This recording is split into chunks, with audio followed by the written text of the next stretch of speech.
I'm Natalie Orpett, Executive Editor of Lawfare. Today, we're bringing you a special podcast hosted by longtime Lawfare contributors David Kris and Bryan Cunningham. We hope you enjoy it.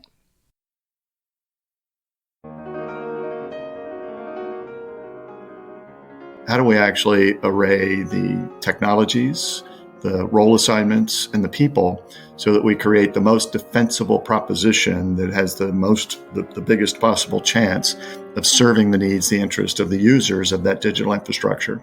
How do we understand how it's actually being employed? And how do we then, using the assets inside cyberspace, actually defend it, right? That's the job that the National Cyber Director had. And it was more coach than quarterback, using Jen Easterly's language. The operational activities were largely assigned out to entities like CISA, the FBI, and such. So how does that all work? At the National Security Council, that's where grand strategy and perhaps the use of those extraordinary instruments is largely defined. For cyber in particular, much like the Secretary of Defense does that for the military domain of interest, for the cyber domain in particular, you got a National Cyber Director. And the execution of that then is done in the employment phase by the components. Is that complicated? You bet. Kind of what we're trying to do is to define the picture, but it's the video that matters. And then in an execution, it all does sort itself out. I'm David Kris. And I'm Bryan Cunningham, and this is the Lawfare Podcast, February 21st, 2023. Chris Inglis has had an illustrious career in the defense of this country, serving as an Air Force general, deputy director of the National Security Agency, and most recently, as the first national cyber director in the White House. Chris stepped down from his position last week and gave us his first interview as a private citizen, and we talked with him about a wide range of cyber topics, including the newly minted National Cyber Strategy. Chris also talks about protection of critical infrastructure, cyber insurance, competition in the international front, and many other issues. It's the Lawfare Podcast, February 21st. Chris Inglis. Obviously, lots to cover, but let's just start here. Chris, what are you most proud of as our first National Cyber Director? Oh, that's a great question. I think the thing I'm most proud of, having served as the National Cyber Director, is the team that's been assembled to take the work forward. That team is accountable for mobilizing a whole-of-nation effort to put cyber in its proper place, to make sure that cyber supports the needs of its users, vice the other way around. Doctrine's been the missing piece here, and that's going to be solved by people much more than technology. So, Chris, when you showed up for work on your first day after being confirmed, how many people were there in the office? There was one person there.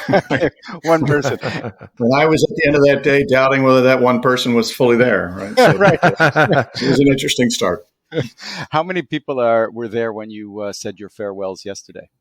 Just about 80. We've hired 95. Some have come and gone, having completed their details. So there are about 80 there at the moment. And in the next few weeks, we'll bring in probably a dozen more.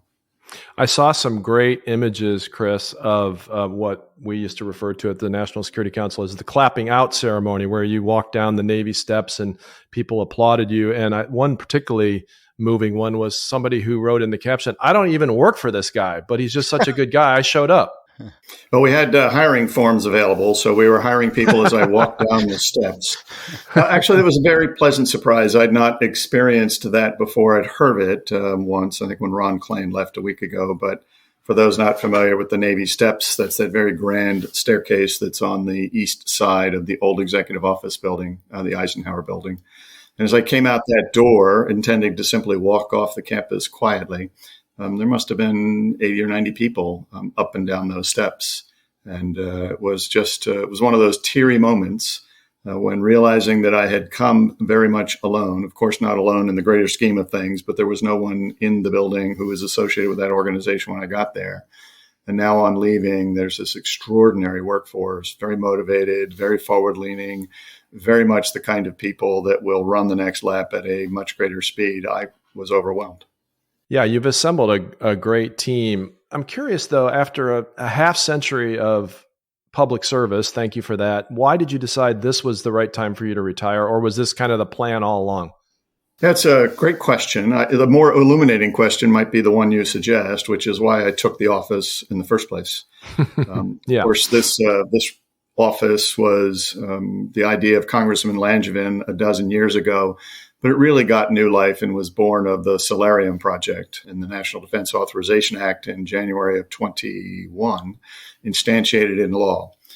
As a member of the Solarium Commission that had noodled this through a lot of debate and discussion and given some life to its final shape and form, I don't know whether I either won the lottery or drew the short straw to ensure that the idea was brought into reality. So I embraced it, stood into it. It was, I think, to me, it felt like a gift to be able to take this then, the first lap. And I took it with three goals foremost in mind. One, to stand up and populate the office so that it was viable, valuable, and durable. Two, to build out the relationships, because this is an organization that must work by, with, and through. So to build out those relationships so it could make the difference that was intended. And three, given that we were in the midst of a reset of U.S. government thinking on what cyber is, how we should perhaps address its needs, and what the government's role in that was, the third thing was to make sure that that reset was codified in a durable statement, the National Cybersecurity Strategy, which has passed the cabinet, should be signed out in a few days.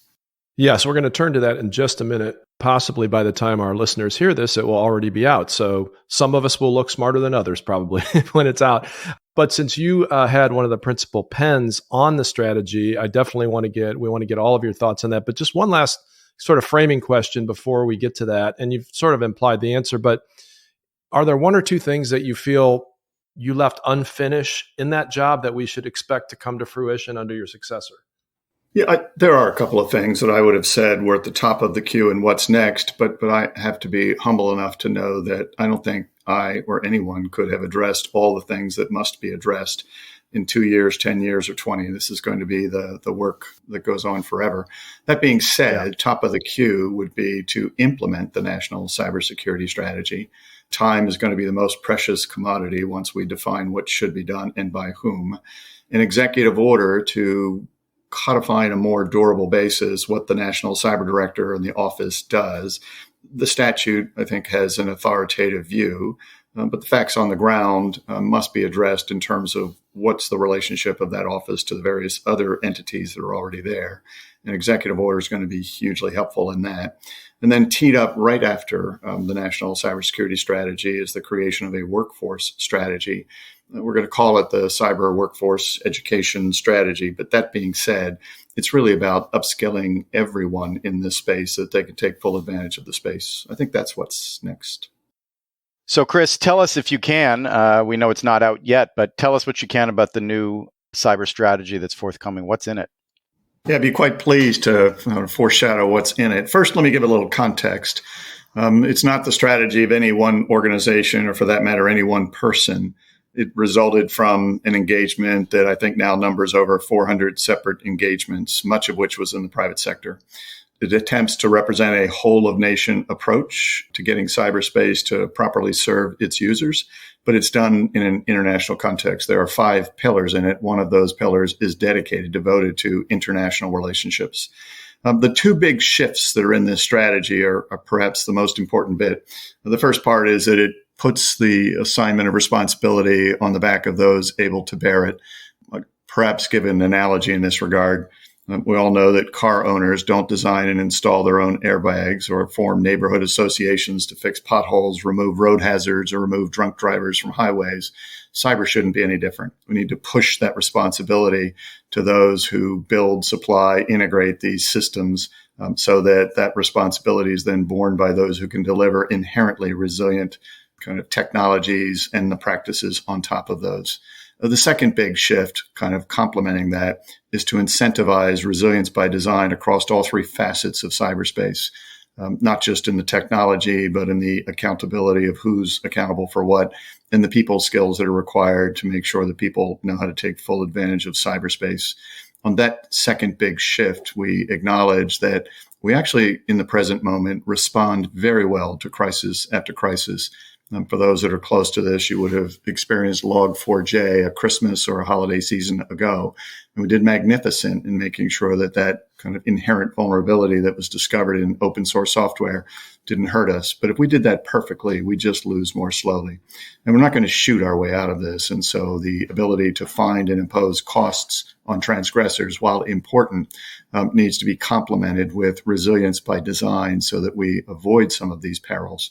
Those two big shifts in hand, it's our hope that this is seen as a package, not a menu, such that when we do any one of these things, we hope that we do all of these things so we can have the concurrent application of all of the authorities, the capabilities, all the heads in the room, so that if you're a transgressor, you got to beat all of us to beat one of us. But you want to say that in a positive way, make it such that each of us can contribute to the defense of all of us, or vice versa.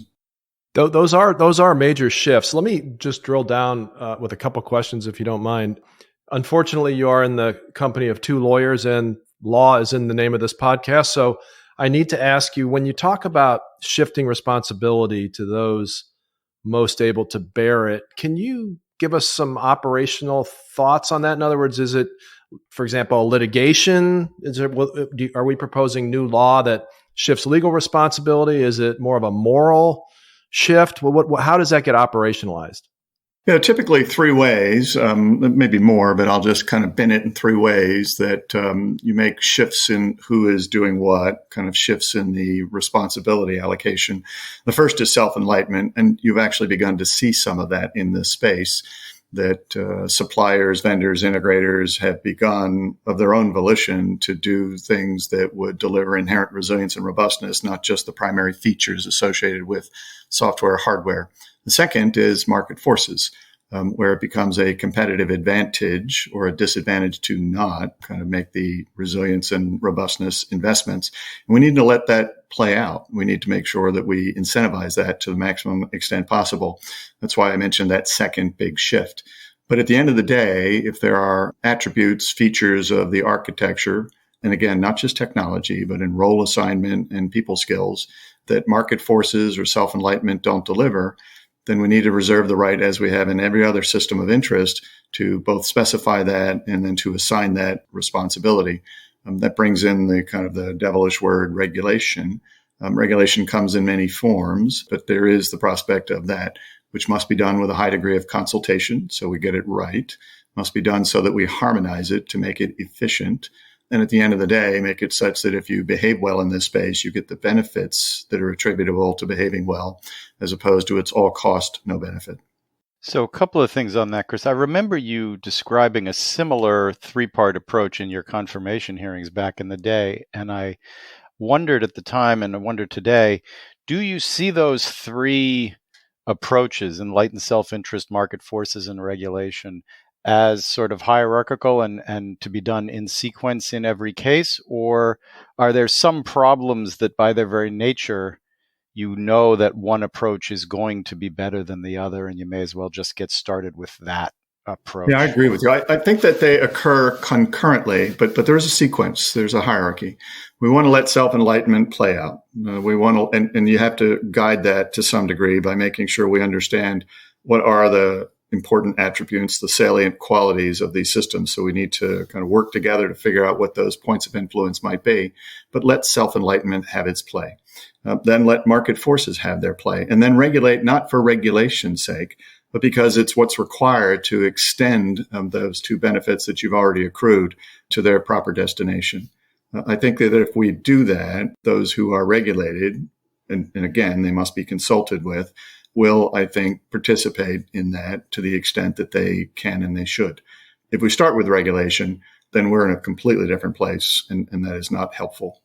Yeah, that's right. And I think your point about self-enlightenment is well taken. I remember particularly after SolarWinds, a number of the big tech company executives testified to the Hill to the effect of, I guess it probably is time for some sensible regulation. This is more than any one company can figure out and handle on their own. And so if you have the right type and degree of consultation and smart lawmaking, then that probably will have to be part of the solution. If I might, I once said, and I think looking back, it was a somewhat flippant remark. Somebody said, "What keeps you awake at night?" And I was hoping that I could say what Jim Mattis said, which is nothing. I keep other people awake at night. Right. That's not my fortune. I said proactive ambivalence, that there are any number of people who can observe that something is amiss, but then they immediately assume or verbalize that, hey, I hope somebody else fixes this, not realizing that they have a part to play. I think that we have begun to remove that ambivalence. And we've worked very hard at the White House, but others have as well, to essentially reveal what the truths are in this space, that there's a lot of threat in this space and that there is a concomitant amount of vulnerability that threat might take advantage of.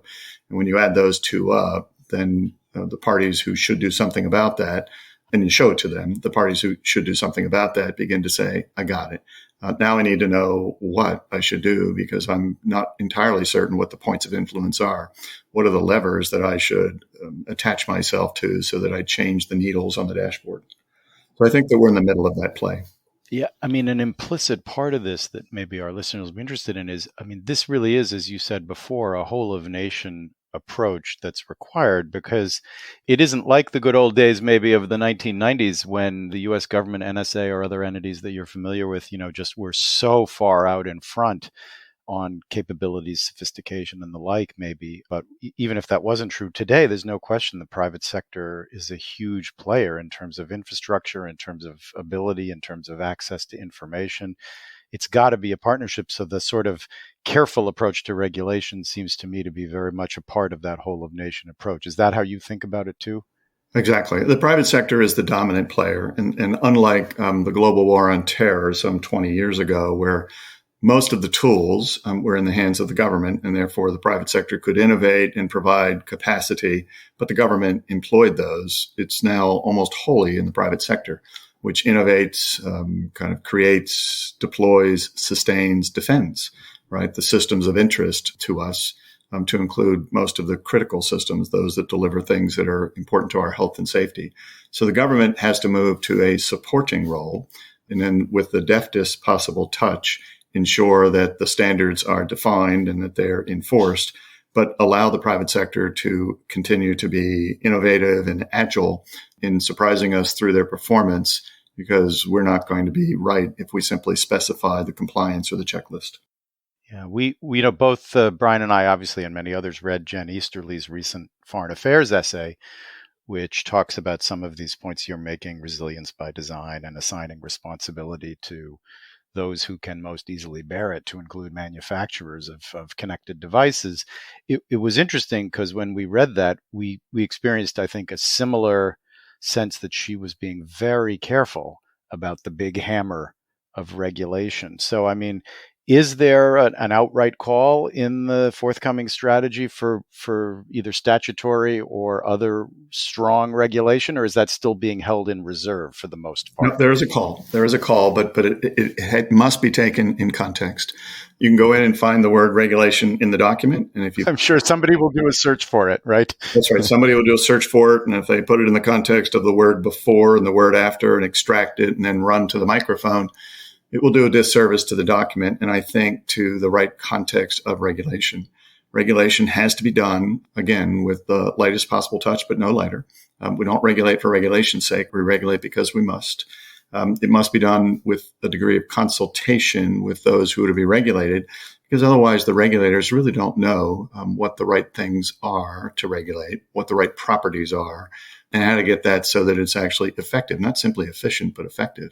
And there must be a degree of harmonization so that an entity that shows up in multiple of these regulators' lenses doesn't have to actually satisfy the one thing that they're supposed to do well 5 different times. That last point is key. David and I are both practitioners of cyber law, and most of our clients, I think it's fair to say, while they're not dramatically in favor of regulation in general, they would love one, to take an example, they would love one federal breach disclosure law as opposed to 50 inconsistent state laws that they have to comply with. I agree. And so you've talked, that's an important differentiation, which is that there are regulations that are imposed on operators, sometimes users, and regulations, requirements that are specified on those who provide the kit, the gear that is used by those operators. And we've really not addressed that latter group as well or as fulsomely as we've addressed the former group, right? So we need to make sure that we address both of those and that harmonization is achieved across both of those categories. And to that point, Kris, you mentioned earlier successful counterattack operation that involved vulnerabilities in open source software. Can you maybe walk our listeners through a little bit what the issues are with open source software, the memory safety problem, and what manufacturers and assemblers and coders should be doing about it? Well, first and foremost, I think that we need to acknowledge that open source software and the innovation that comes from the many hands on these various artifacts is, I would say, almost an unalloyed good.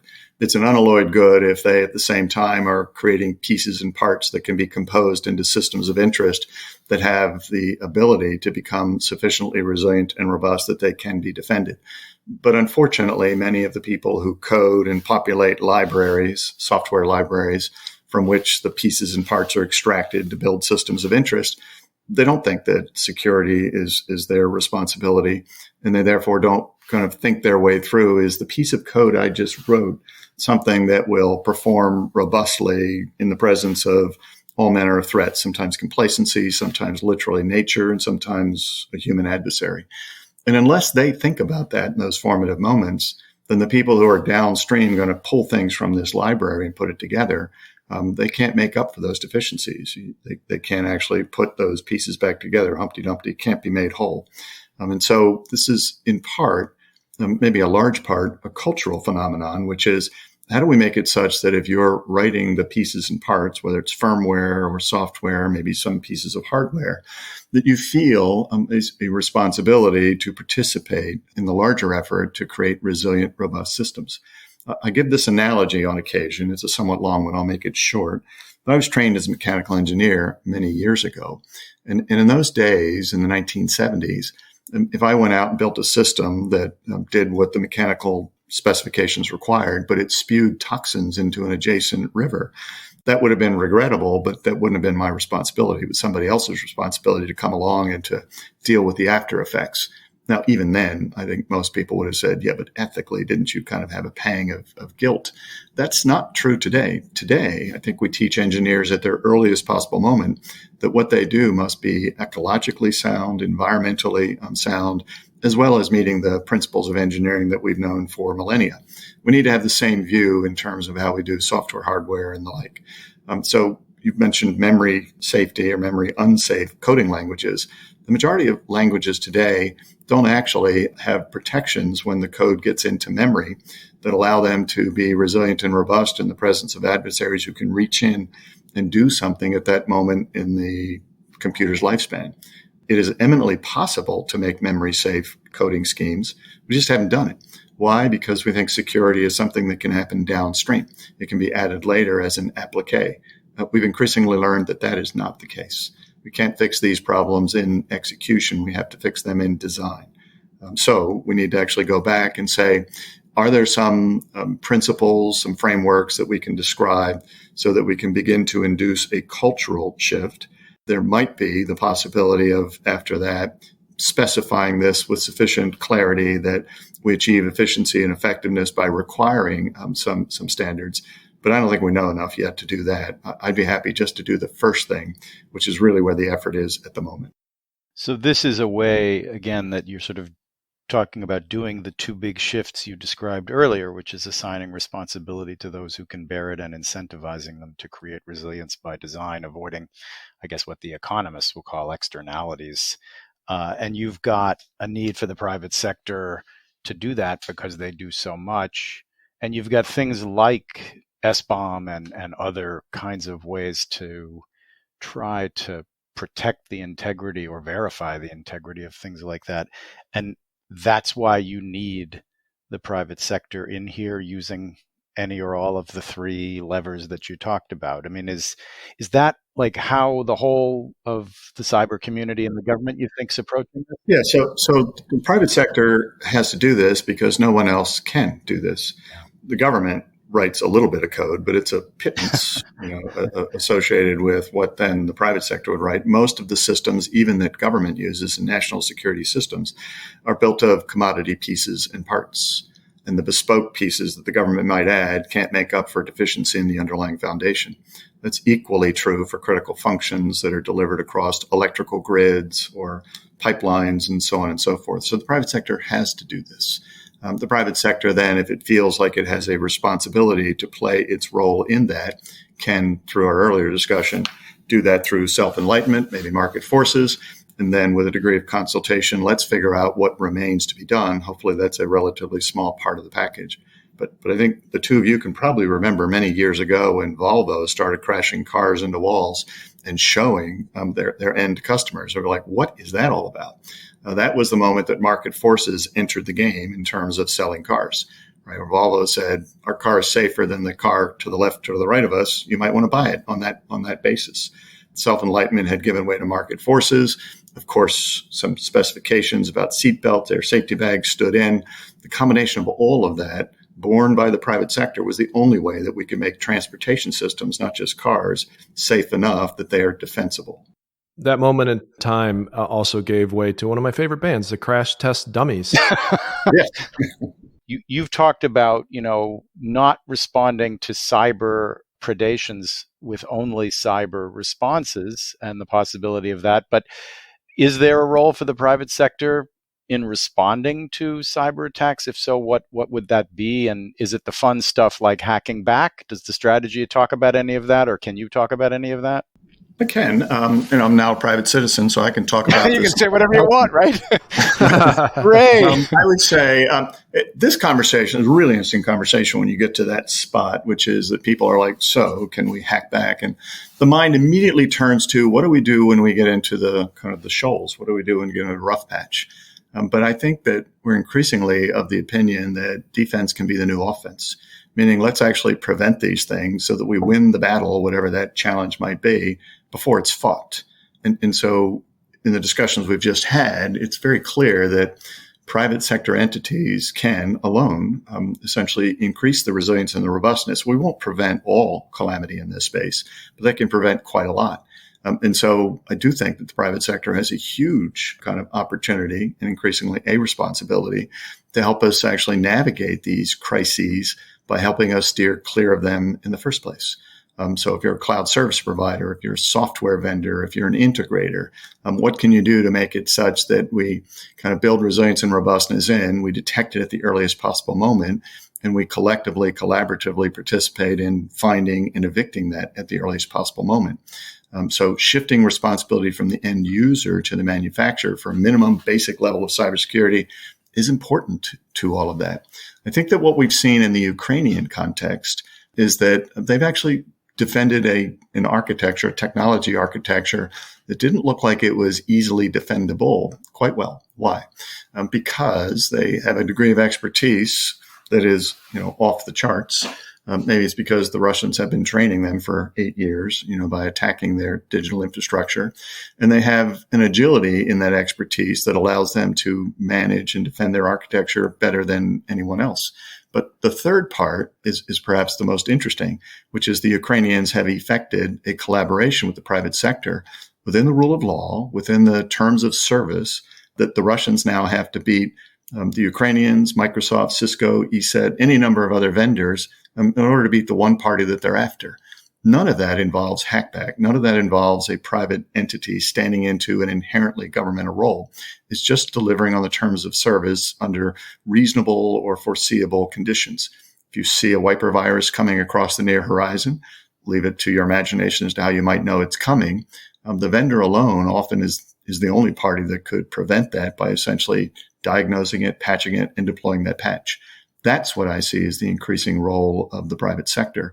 And to do that in collaboration with a government that may on occasion have information that is actionable only by the private sector is, I think, consistent with the current understanding of roles and responsibilities, but multiplicative, kind of geometrically multiplicative in terms of the leverage that we achieve by doing that together. So you got to beat all of us to beat one of us. So Paul Nakasone would say the private sector is really part of defend forward and persistent engagement, not by any particular effort, but because they're actually there and they have to play a role, and it is a big role in defense doctrine in the cyberspace. That's true. But we just need to be careful about not creating agency to have them execute inherently governmental functions with some agility or initiative on their own part. We don't want to put them in that place.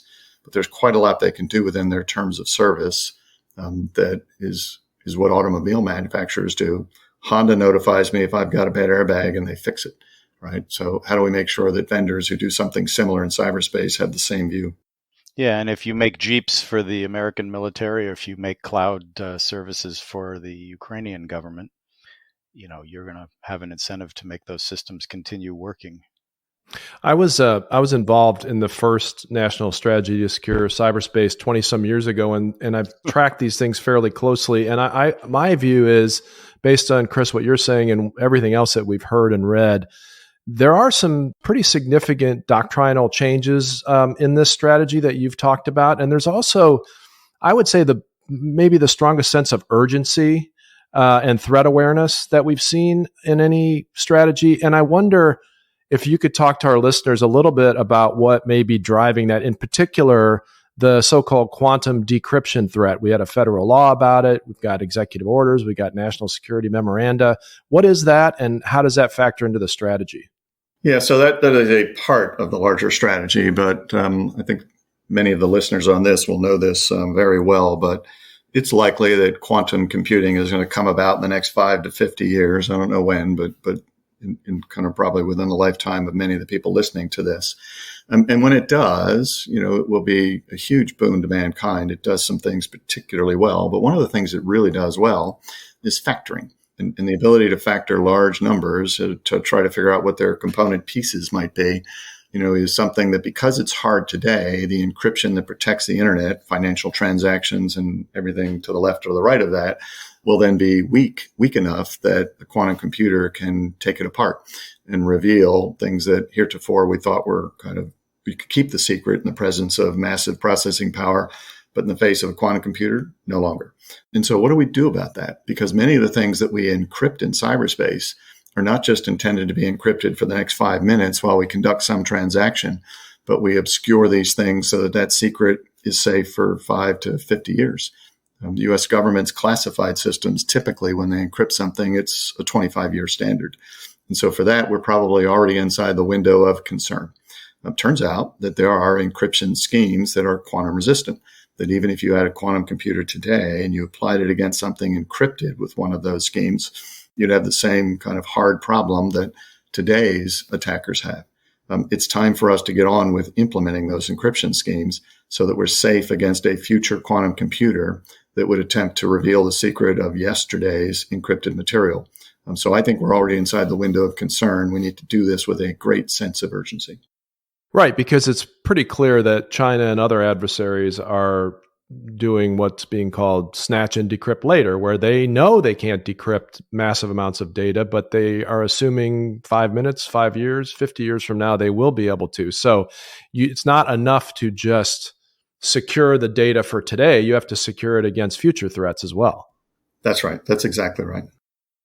Any thoughts on potential export control related or national security control related issues with the technology that is being developed in America to make quantum decryption harder? I know you were around for the so-called Clipper chip debate back in the late 90s about how much we should classify and or restrict export of encryption. Is there any analog to that here, or is it just the free market's going to do what it's going to do?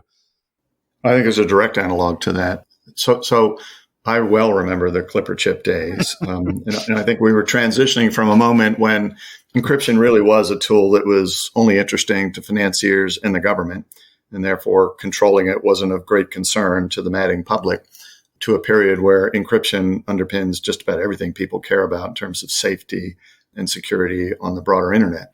And the first idea by the U.S. government was, how do we actually maintain a degree of control on this, but release it, with some degree of continued control to the madding public?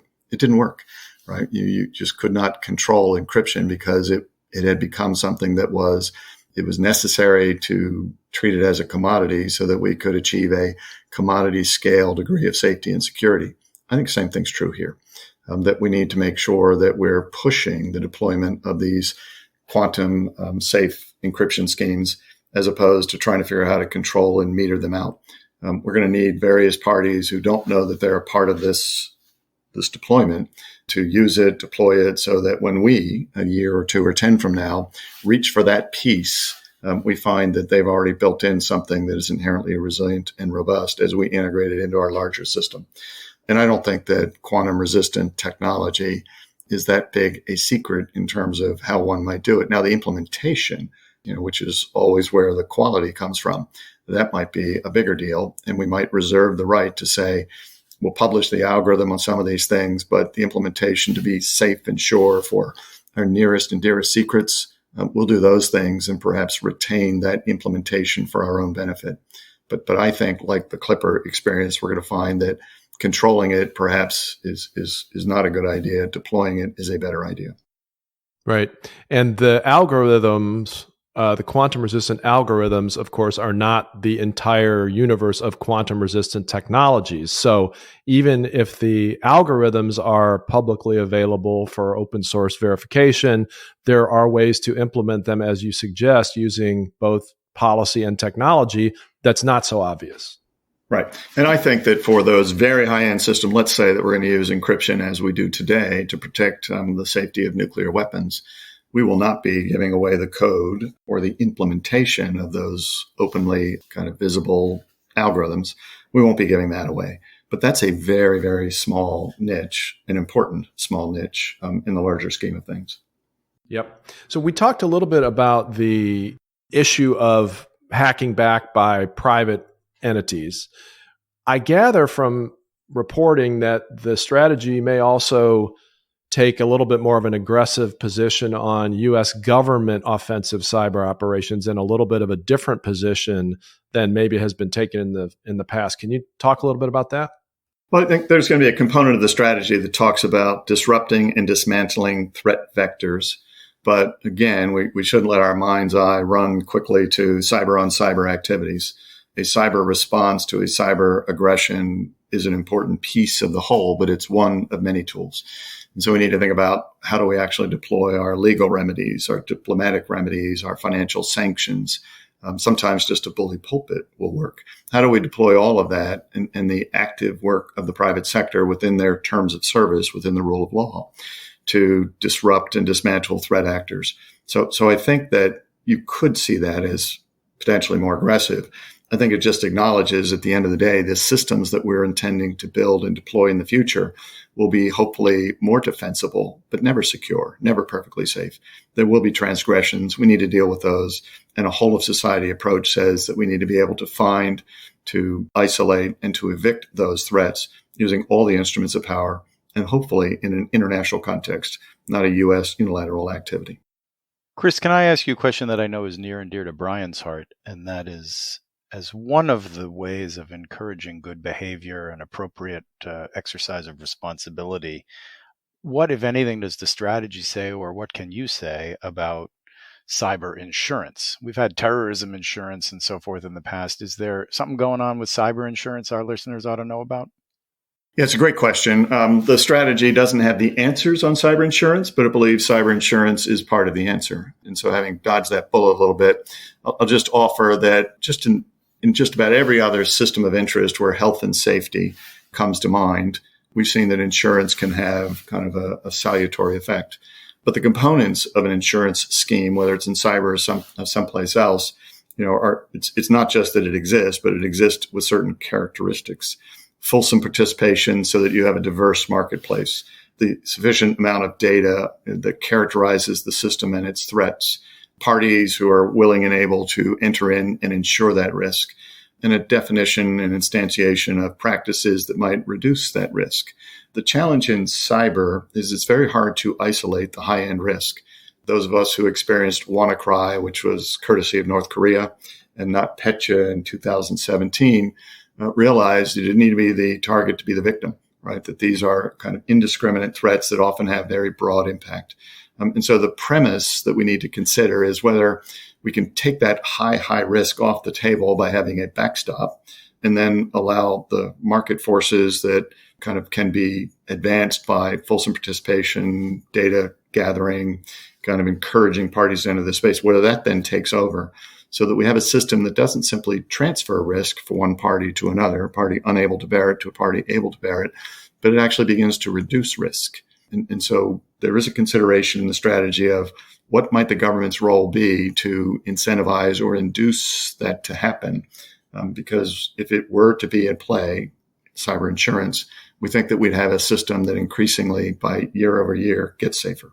You're saying basically you think you need some kind of at least short-term federal backstop to enable the market for insurance to flourish, which in turn would then enable insurance companies to start gathering data to quantify and underwrite and get some actuarial insight into risk and behaviors that either reduce or increase risk, which would then ideally incentivize boards of directors to behave in ways that lower their rates. Is that so Chris Inglis agrees with David Kris. The government doesn't yet have an opinion where we've said we're all in, we agree with that.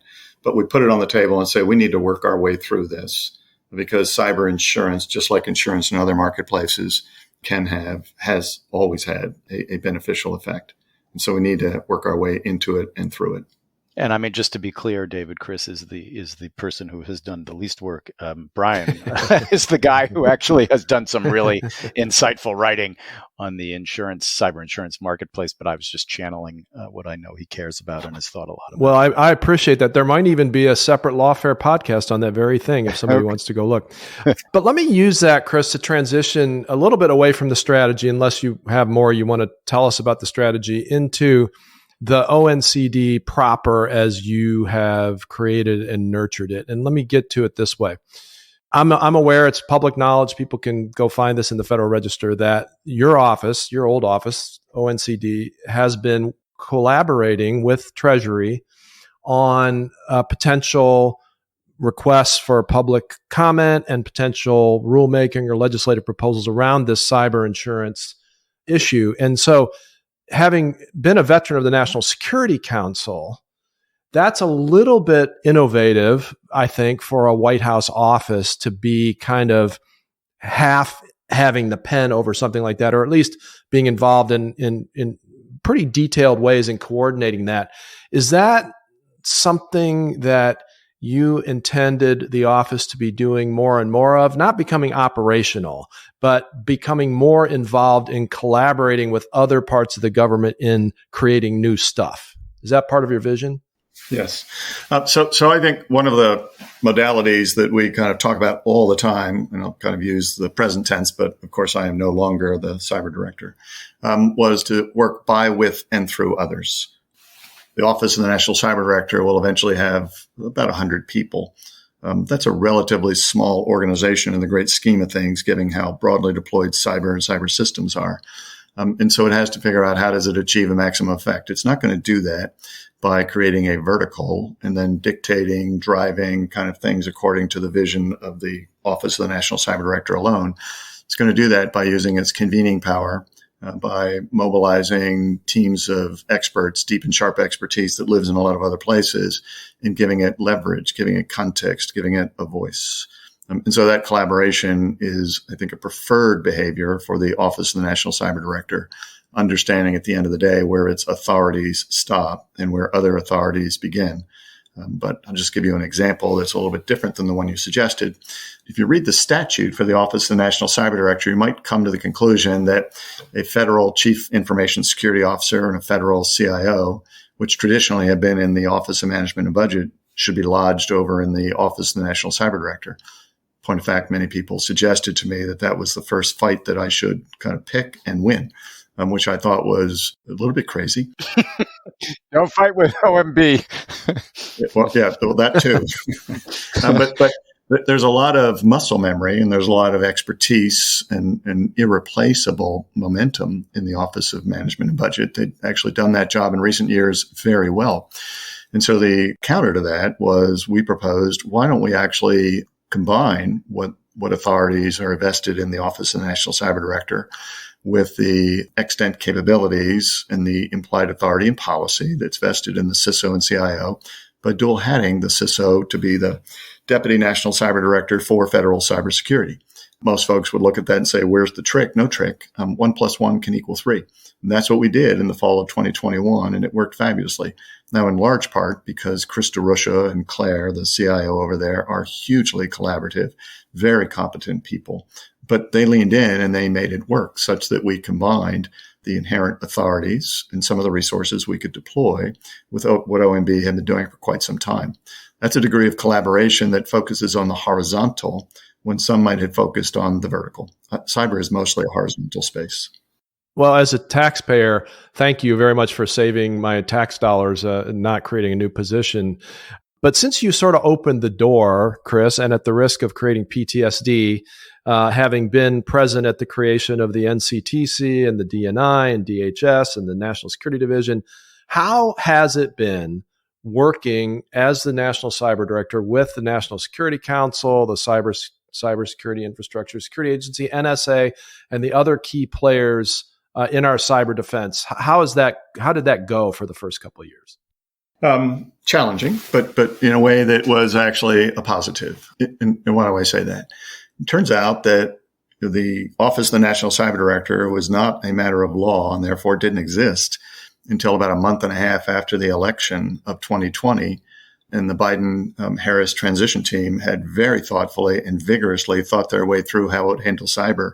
And so they therefore built a somewhat new and novel construct on the National Security Council in the form of the Deputy National Security Advisor for Cyber and Emerging Technologies that was intended to handle all of the issues attendant to what the White House should do to create the right dynamics in cyberspace. So along comes the Office of the National Cyber Director, and we're trying to find a way, a niche within which we can make a difference.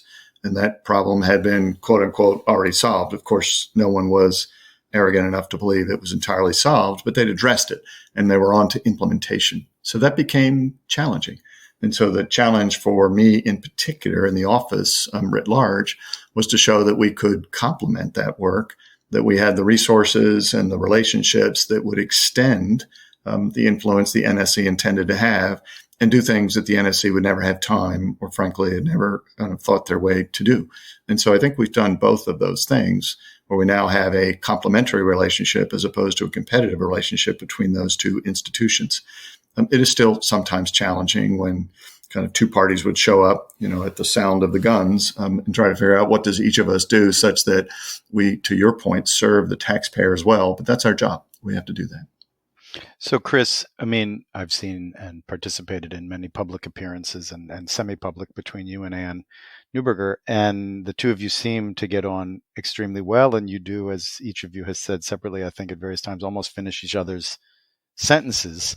But the theory, I think, struck a lot of outsiders as kind of funny because ever since at least PPD 41 in 2016, there's been a big emphasis on unity of effort. And I guess the theory seemed to be we're going to have twice as much unity of effort by having two.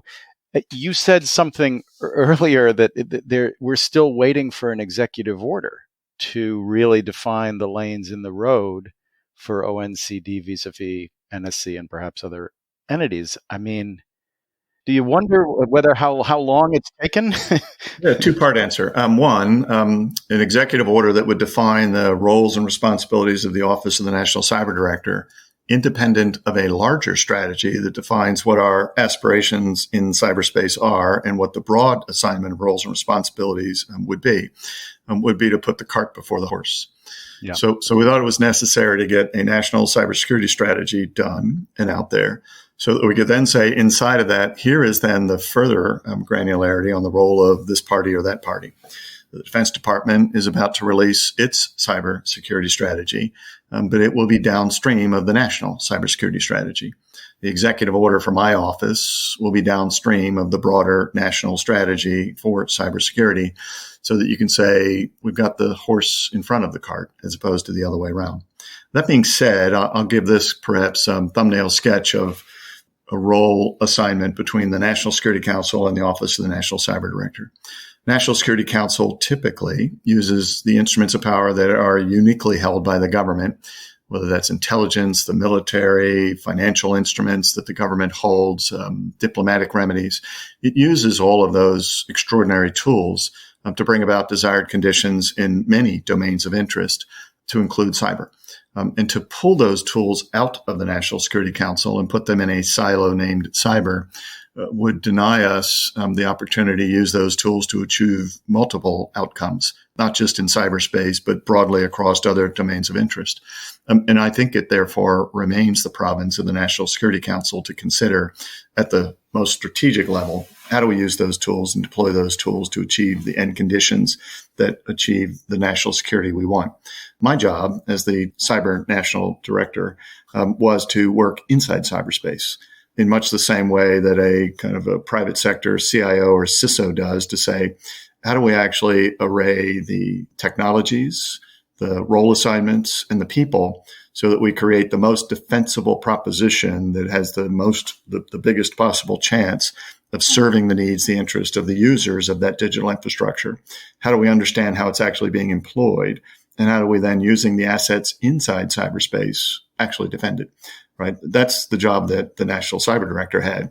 And it was more coach than quarterback, using Jen Easterly's language. The operational activities were largely assigned out to entities like CISA, the FBI, and such. So how does that all work at the National Security Council? That's where grand strategy and perhaps the kind of the use of those extraordinary instruments is largely defined. For cyber in particular, much like the Secretary of Defense does that for the military domain of interest, for the cyber domain in particular, you got a National Cyber Director. And the execution of that then is done in the employment phase by the components. Is that complicated? You bet. Kind of what we're trying to do is to define the picture, but it's the video that matters. And in an execution, it all does sort itself out. I would really encourage our listeners to just rewind and listen to that answer about 5 times, because you could spend a career and possibly get tenure unpacking that.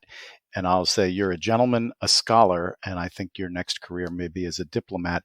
If you take that line and sort of differentiate between NSC and ONCD the way you did, it does naturally kind of provoke the question then that you started talking about next, which is the relations then with CISA. So if you're square with Anne, are you square with Jen? I mean, did that side also produce challenges, or was that easier because the roles were clearer as between a White House entity and a department or agency? It was relatively straightforward. It's not without its challenges. I'll name one in particular, but relatively straightforward. Why? Because most of the operational assets are in the hands of CISA and to some degree the FBI, which is also a very important element in all of this. And therefore, any good coach, which is what Jen describes me as, and I'll describe her as the quarterback, doesn't enter the field, of play. They're responsible for the game plan, the assignment of roles and responsibilities to the player, performance assessment. Doesn't go well, step in and kind of change the game plan. That's what half times are for. But most of the operational activity takes place on the field. And so that's how Jen and I have approached it. And we talked frequently to make sure that that was in fact playing out. And a degree of transparency and the ability to influence one another was hugely helpful in that. Now, there was one particular challenge, which is perhaps reflective of other challenges, which is, Jen Easterly, as the director of CISA, is both someone expected to coordinate what are called sector risk management agencies. Kind of those are the agencies that have a specific relationship with a sector of interest. So the Department of Energy for the energy sector, the Department of Defense for the defense industrial base, and so on and so forth. But she, at the same time, is a sector risk management agency for, I think, 8 of the sectors. And so sometimes it's hard, if you're in that position, to get up above the fray and to be as candid and transparent about performance assessment as you might be. So that's where we had a long discussion about what's the role of the Office of the National Cyber Director to stand above those hedgerows and to kind of do that assessment and perhaps the doctrinal formulation about what an SRMA does, how they all come together so that Jen could then execute that. I think we're in a really good place on that. But cyber has lots of intersections that are uncomfortable because it's an inherently interconnected space, not just technology, but roles and responsibilities. Kris, let's take it one more step out, because there's a large number of players in the federal government on cyber. But you and Anne and Jen are all proud alums of one very important agency, the National Security Agency. And so can you tell us a little bit about the role played by Rob Joyce and the new Cybersecurity Directorate there? Yeah, so that's a really good question. So I think I give NSA high praise, a lot of credit for trying to figure out how they take actionable information that is turned up by their intelligence mission and put that in the hands of the actors in the realm of cyberspace. That's mostly the private sector, who might then do something about that. And so the Cybersecurity Directorate, which retains a responsibility to ensure that the government understands what the deep and sharp attributes of systems that protect our national security should be, and therefore continues to think deeply about the attributes of those systems and how do we get that right for the government, at the same time is trying to figure out how to deploy information to those who build systems of interest in the private sector that perform health and safety critical functions on behalf of the American people. And so Rob Joyce stands astride that organization. They have built something up there that they call the Cyber Collaboration Center. For anybody that's ever visited NSA, the first surprise when you walk into that building will be that you're standing inside the building in the presence of natural light, right? There are all sorts of sunbeams shining in because it's an unclassified space. And so that is new and novel, and I think is having a huge effect. Now, some would then immediately observe, but isn't that the space that we want Jen Easterly to occupy at the kind of Cybersecurity and Infrastructure Security Agency at DHS, or that FBI should occupy as they do perhaps threat response, or the Department of Energy should do as they deal with energy sector needs? The answer is we want all of them to essentially use their deep and sharp skills in a highly integrated, complementary fashion, in much the same way that the U.S. military still has an Air Force, an Army, a Navy, a Space Force that might vex one another as they recruit from the same population and vie for budgets, but actually bedazzles the world when in employment they conduct something called joint operations. So I think that's the way forward. We want all of those things, deep and sharp capabilities, to continue to kind of propagate themselves forward, but to do so knowing that they have to do that on the common battlefield or the common playing field of cyber.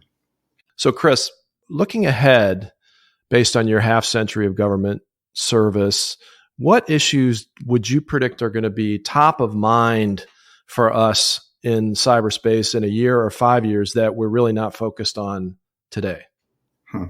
That's a good question. Let me give a two-part answer, both to observe where we are that we might not have imagined and where I think we might go that we perhaps further might amaze us. First, like climate change, we've suffered what I would describe as insidious onset, kind of in the realm of cyber, meaning that there were certain conditions that were changing with sufficient slowness. We didn't see them.